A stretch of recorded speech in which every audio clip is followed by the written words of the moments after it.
Hi, my name is Joe Beausoleil, President and CEO of Gemini Plastics and Thermofab Plastics. Today I'd like to talk to you about two of our manufacturing capabilities. The first is RTI, or Rapid Tool Insert. RTI is a cost-effective way to injection mold components. Second, I'd like to talk to you about vacuum forming and in-mold labeling for vacuum forming. RTI, Rapid Tool Insert, is based on a simple premise that the customer is responsible for the two halves of steel necessary for creating their component. In traditional injection molding, the customer is responsible for not just those two pieces of steel, but the water jacket that surrounds those two pieces of steel to keep them cool.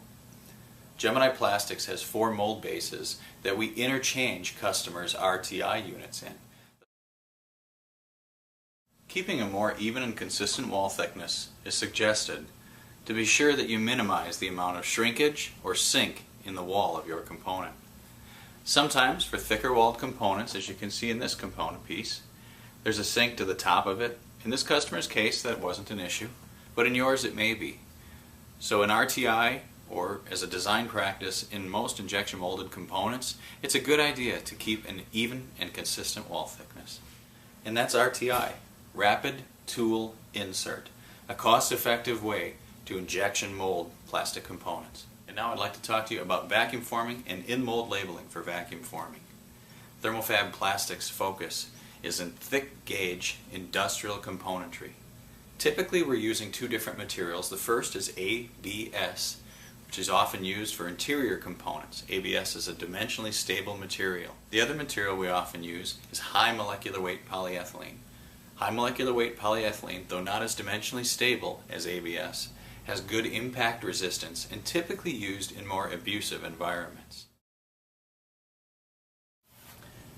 Considering that vacuum forming, unlike injection molding, begins with a sheet of material that is heated and then formed either into a female or over a male tool, it's good to keep radiuses, relatively large radiuses, to allow that sheet material to flow into or over the tool, maximizing the amount of material that will be left at the bottom of the draw.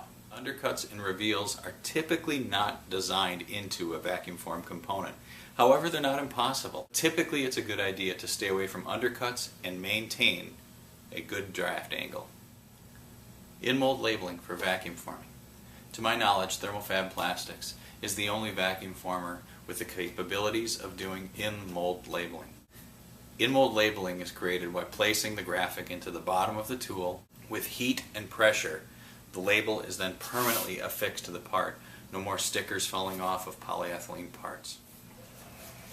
Thank you for watching our video on RTI, Rapid Tool Insert, as well as vacuum forming and in-mold labeling for vacuum forming. Thank you for watching, and please visit our website at www.gplastics.com, www.gplastics.com. Thank you.